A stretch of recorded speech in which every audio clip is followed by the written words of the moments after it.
Morning guys, I'm Dave Canterbury with Self-Reliance Outfitters in the Pathfinder School, and this morning we're going to talk about a log crossing set with a Conibear. Again, that's a very simple set for you to do just by carrying the trap itself and then using nothing more than the normal tools that you already have. And I think in some instances for self-reliance, that's more important to us, to be able to understand what traps we can use and what type of sets we can use using common tools that we carry every day in the woods anyway. And we did a video last week before I went out to Utah to train the salespeople from Muck Boots on a blind set with a 110 in a constricted area in the water. And now what we're going to talk about is a log crossing that goes across a deep ravine, and it's a maple that's fallen down across, and it goes up to some areas where there's some hickory trees and things like that attract squirrels anyway.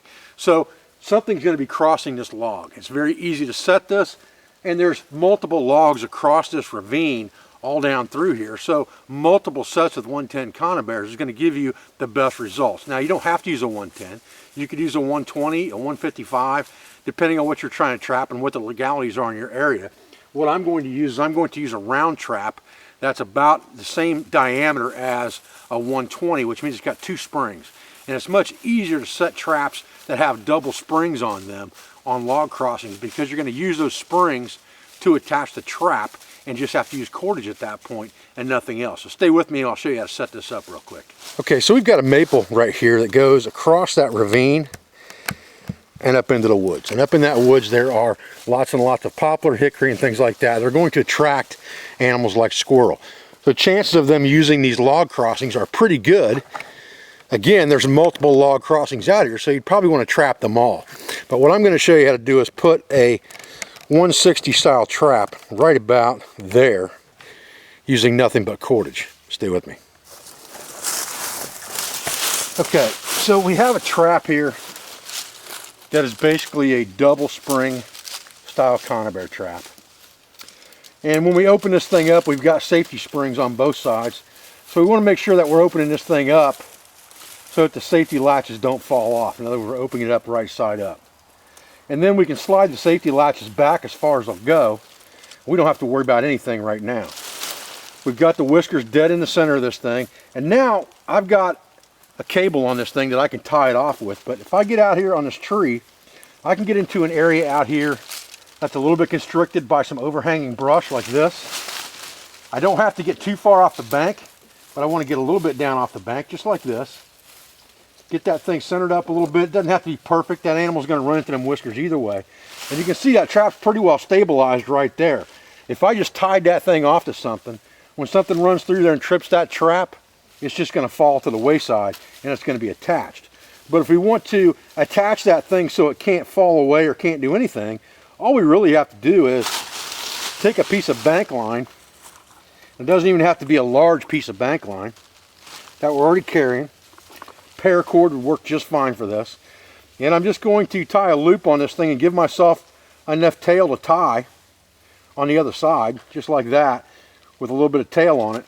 Then I'm just going to run this thing right through the spring on this side, up around the back side of this log, and through the spring on the other side, just like this. Bring it underneath that log.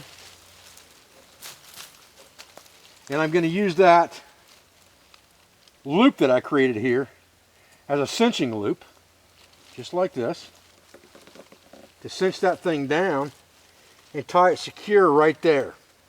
So I'll just come around that thing a couple of times, put a half hitch in it, and use that tail that I left myself right there to tie it off again. That's going to be easy enough to get undone when the time comes. Now the only thing I have to do is come up here, wiggle these up a little bit, take my safety catches off on both sides, just like this. And that trap's ready to go. Like I said, those whiskers don't have to be dead in the middle of the log.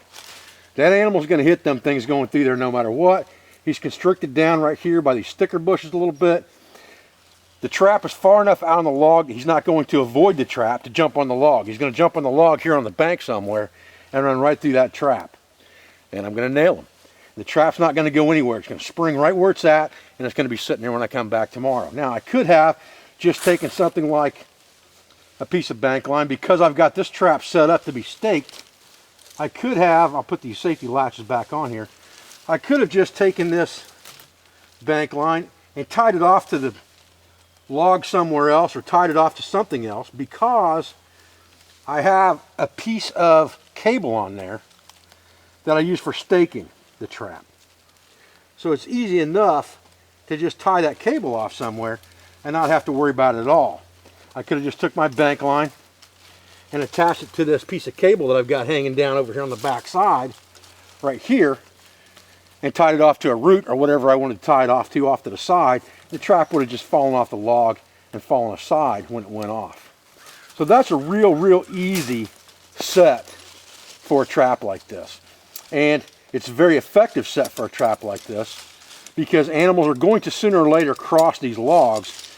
You just have to, again, put out numbers of traps. That's the whole key to it, is sheer number of traps. Like I said, there's a lot of these log crossings along this ravine here. So say 6 or 7. I would trap every single one of them, and sooner or later you're going to have a squirrel or something, a possum, possibly a coon. Anything's going to walk right through that trap. You're going to have them the next day. All right, guys, well, I'm Dave Canterbury with Self-Reliance Outfitters in the Pathfinder School, and I appreciate you joining me for this quick video on how to set a Conibear trap on a log crossing using very simple cordage and tools that you already have with you in your backpack. I appreciate your views. I appreciate your support. I thank you for everything you do for our school, for our family, and for our business, all of our sponsors, instructors, affiliates, and friends, and I'll be back with another video as soon as I can. Thanks, guys. You ready to go, Rufus? You ready to go? He's a good boy.